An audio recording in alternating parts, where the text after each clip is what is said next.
കാളൻ എന്ന് കേൾക്കുമ്പോൾ കേരള സദ്യകളിലെ പ്രമുഖനായ ഒരു വിഭവമായിട്ടാണ് നമുക്കറിയാവുന്നത്, അല്ലേ? എന്നാൽ വളരെ എളുപ്പത്തിൽ നമ്മുടെ വീട്ടിലെ ഉച്ചയൂണിന് ഒരു സാധാരണ കൂട്ടാനായി ഇത് ഉണ്ടാക്കിയെടുക്കാം. പച്ചക്കറിയായി ഒരു കഷ്ണം ചേനയും ഒരു പച്ചക്കായും മാത്രം മതി. തൊലി കളഞ്ഞ് കഴുകി വൃത്തിയാക്കിയ കായ കുറച്ച് വലിയ കഷ്ണമായി തന്നെ മുറിച്ചെടുക്കാം. ചേന മുറിക്കുമ്പോൾ കൈ ചൊറിയാതിരിക്കാൻ ഒരു ടിപ്പ് പറഞ്ഞു തരട്ടെ. കയ്യിൽ കുറച്ച് വെളിച്ചെണ്ണ തടവിയാൽ മതി. ചേനയും ഇതുപോലെ തൊലി കളഞ്ഞ് കഴുകി വൃത്തിയാക്കി കുറച്ച് വലിയ കഷ്ണങ്ങളായി തന്നെ മുറിച്ചെടുക്കാം. അരിഞ്ഞെടുത്ത ചേനയും പച്ചക്കായയും ഓരോ കപ്പുകളിലേക്ക് മാറ്റാം.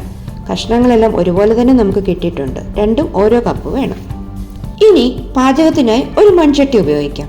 അത് വേറൊരു ഫീല് തന്നെയാണ്, രുചിയും കൂടും. ചൂട് ഒരുപോലെ നിലനിൽക്കുന്നത് കൊണ്ട് പരുവത്തിന് വെന്ത് കിട്ടും.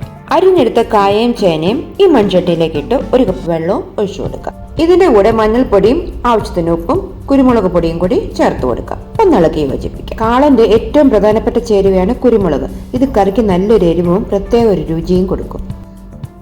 ദാ നോക്കൂ, കറി ഇപ്പോൾ തിളച്ചു തുടങ്ങിയിട്ടുണ്ട്. മഞ്ഞളും കുരുമുളകും ഒക്കെ പിടിച്ച് കഷ്ണങ്ങളെല്ലാം പരുവത്തിന് ആയിട്ടുണ്ട്. ഇനി ഇത് വേവാനായി അടച്ചു വെക്കാം. തീ കുറച്ച് വെക്കാൻ മറക്കരുത്. കഷ്ണങ്ങളെല്ലാം ഈ ആവിയിൽ കിടന്ന് നല്ല പരുവത്തിൽ വെന്ത് കിട്ടും. അതുമല്ല, പെട്ടെന്നും വെന്ത് കിട്ടും. ഇനി അരച്ചെടുക്കുന്നതിനായി 1.5 കപ്പ് തേങ്ങായി ഒരു 3 പച്ചമുളകും എടുത്തു വെക്കാം. ഇനി മിക്സിയുടെ ജാറിലേക്ക് വെണ്ണ പോലെ അരച്ചെടുക്കുന്നതിനായി ഇതെല്ലാം ചേർത്ത് കൊടുക്കാം. തരി ഒട്ടും ഇല്ലാതെ അരച്ചെടുക്കണം. കൂടെ 3/4 ടീസ്പൂൺ ജീരകവും 1/2 കപ്പ് വെള്ളവും കൂടി ഒഴിച്ചു കൊടുക്കണം. കാളന്റെ രുചി ഈ അരപ്പിലാണ് ഇരിക്കുന്നത്. അതുകൊണ്ട് നല്ല പേസ്റ്റ് പോലെ തന്നെ അരച്ചെടുക്കണം. പച്ചമുളകിന്റെ എരിവും ജീരകത്തിന്റെ മണവും തേങ്ങയോടൊപ്പം നന്നായി അരിഞ്ഞു വരുമ്പോഴാണ് കാളന് ആ യഥാർത്ഥ നാടൻ രുചി കിട്ടുന്നത്. ഇത് ഒരു ബൗളിലേക്ക് മാറ്റി വെക്കാം. തരി ഒട്ടും ഇല്ലാതെ നല്ല മയത്തിൽ തന്നെ അരിഞ്ഞു കിട്ടിയിട്ടുണ്ട്. അതുപോലെ വെള്ളം ഒട്ടും അധികം ഇല്ലാതെ നല്ല കട്ടിപ്പരുവത്തിലും കിട്ടിയിട്ടുണ്ട്. അടുത്തതായി 1 കപ്പ് തൈര് നമുക്ക് എടുത്തു വയ്ക്കാം. ഈ തൈര് ഇതുപോലെ ഒരു ഫോർക്ക് കൊണ്ട് ഇളക്കി സ്മൂത്ത് ആക്കി എടുക്കണം. എന്നാലേ കറി സ്മൂത്തായി കിട്ടുകയുള്ളൂ. കാളന് പുളിയുള്ള തൈര് നോക്കിയെടുക്കണം. ആ യഥാർത്ഥ നാടൻ രുചി കിട്ടാൻ പുളിയുള്ള തൈര് തന്നെ വേണം. നമ്മൾ വേവിക്കാനായി വെച്ചിരുന്ന കായയുടെയും ചേനയുടെയും കഷ്ണങ്ങൾ വെന്തോ എന്ന് ഒന്ന് നോക്കാം. ഇത് കണ്ടോ, കഷ്ണങ്ങളെല്ലാം ഉടഞ്ഞു പോകാത്ത പരുവത്തിൽ കിട്ടിയിട്ടുണ്ട്. ഈ പരുവത്തിലാണ് നമുക്ക് വേണ്ടത്. നമ്മൾ ചേർത്ത കുരുമുളകും മഞ്ഞളും ഒക്കെ ഈ കഷ്ണങ്ങളിൽ നന്നായി പിടിച്ചിട്ടുമുണ്ട്. ഇത് കണ്ടോ, കഷ്ണം പഞ്ഞി പോലെ വെന്തും കിട്ടിയിട്ടുണ്ട്. കഷ്ണങ്ങൾ ഇതുപോലെ കുറച്ച് വലിപ്പത്തിൽ മുറിച്ചത് കൊണ്ട് മസാലയിലും തൈരിലും ഇളക്കി യോജിപ്പിക്കുമ്പോഴും ഉടഞ്ഞു പോകാത്ത പരുവത്തിൽ തന്നെ കിട്ടും. ഇല്ലെങ്കിൽ എല്ലാം കൂടി കുഴഞ്ഞ് ഒരു പായസം പോലെ ആയിപ്പോകും. ഇനി ജീരകവും പച്ചമുളകും തേങ്ങായും ചേർത്ത ഈ അരപ്പ് നമുക്ക് ഇതിലേക്ക് ചേർത്ത് കൊടുക്കാം. പതുക്കെ ഇളക്കി യോജിപ്പിച്ചെടുക്കാം. ഈ സമയത്ത് തീ ചെറുതാക്കി വെക്കണം കേട്ടോ. കഷ്ണങ്ങളുടെ ഈ ഭംഗിയും വലിപ്പവും പോകാതെ തീരെ ഉടഞ്ഞു പോകാതെ വളരെ പതുക്കെ യോജിപ്പിച്ചെടുക്കണം. 1/4 കപ്പ് വെള്ളം ഒഴിച്ചു കൊടുത്ത് ഈ അരപ്പൊന്ന് ലൂസാക്കി എടുക്കാം. ഇപ്പോൾ പാകത്തിന് അയഞ്ഞു കിട്ടിയിട്ടുണ്ട്. ഇനി ചെറുതായി ഒന്ന് തിളച്ചു വരട്ടെ. ഇപ്പോൾ ചെറുതായി തിളച്ചു തുടങ്ങിയിട്ടുണ്ട്. അരപ്പിന്റെ പച്ചമണമൊക്കെ മാറിയിട്ടുണ്ട്. ഒരുപാട് തിളച്ചു മറിയേണ്ട ആവശ്യമില്ല, ഇത്രയും മതി. ഇനി ഈ തൈര് സ്മൂത്താക്കി എടുത്തു വെച്ചിരിക്കുന്നത് നമുക്ക് ചേർത്ത് കൊടുക്കാം.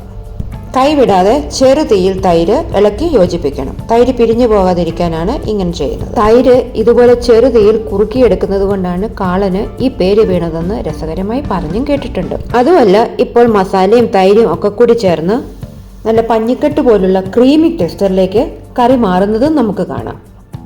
ഇനി പാകത്തിന് ഉപ്പും കൂടി ചേർത്ത് പതുക്കെ ഇളക്കി യോജിപ്പിക്കാം. ഇനി ഒരു 1/4 ടീസ്പൂൺ കുരുമുളക് പൊടി കൂടി വിതറി കൊടുക്കാം. പതുക്കെ ഒന്ന് ഇളക്കി യോജിപ്പിക്കാം. കാളന്റെ രുചി ഇപ്പോൾ ഇരട്ടിയാകും. ഇത് കണ്ടോ, നമ്മുടെ നാടൻ കാളൻ ഇപ്പോൾ സൂപ്പറായി റെഡി ആയിട്ടുണ്ട്. കടുക് വറുക്കാതെ നാടൻ കറി ഉണ്ടാക്കാൻ പറ്റുമോ? വെളിച്ചെണ്ണ ചൂടായി വരുമ്പോൾ കടുകും ഉലുവയും ചേർത്ത് അതൊന്ന് മൂപ്പിച്ചെടുക്കാം. ഇനി കുറച്ച് ഫ്രഷ് കറിവേപ്പില ചേർത്ത് കൊടുക്കാം. കറിവേപ്പില ഇതുപോലെ മൂപ്പിച്ച് ചേർക്കുമ്പോൾ കറിക്ക് നല്ലൊരു മണം കിട്ടും. ചെറുതായി മുറിച്ചെടുത്ത 2 വറ്റൽമുളകും ഇതിന്റെ കൂടെ മൂപ്പിക്കാം. നാടൻ കറിയുടെ രുചി കൂട്ടാൻ ഇതുപോലെ കടുക് വറുത്തെടുക്കുക തന്നെ വേണം. ഈ കട്ടി കാളന് മാറ്റി കൂട്ടാൻ കടുക് വറുത്തത് മുകളിലേക്ക് ഇട്ട് കൊടുക്കാം. ഈ കാളനിലേക്ക് കടുകും പച്ചക്കറിവേപ്പിലയും ചുവന്ന വറ്റൽമുളകും ഒക്കെ ചേർന്നപ്പോൾ കാണാനും വളരെ ഭംഗിയായിട്ടുണ്ട്. ഒരു മൺചട്ടി വീട്ടിലുണ്ടെങ്കിൽ കാളൻ അതിൽ തന്നെ ഉണ്ടാക്കണം. ഇങ്ങനെ വേവിച്ചെടുക്കുമ്പോൾ ഒരു പ്രത്യേക സ്വാദും അതുപോലെ കറി പെട്ടെന്ന് ചീത്തയാവുകയുമില്ല. അപ്പോൾ ഇത്രയേ ഉള്ളൂ. തൈരിന്റെ പുളിയും കുരുമുളകിന്റെ എരിവും ഒക്കെ ചേർന്ന് ഈ കാളൻ ചോറിന്റെ കൂടെ കഴിക്കാൻ റെഡിയായി. ചോറുണ്ണാൻ ഇത് മാത്രം മതി. കാണുമ്പോൾ തന്നെ കഴിക്കാൻ തോന്നുന്നുണ്ടല്ലേ? തീർച്ചയായും നിങ്ങളിത് വീട്ടിൽ ട്രൈ ചെയ്ത് ഇഷ്ടപ്പെട്ട ലൈക്ക് ചെയ്യാനും ഷെയർ ചെയ്യാനും മറക്കരുത്. ഇതുപോലെ കൊതിയൂറും വിഭവങ്ങൾക്കായി സബ്സ്ക്രൈബ് ചെയ്ത് കൂടെ ഉണ്ടാകണം.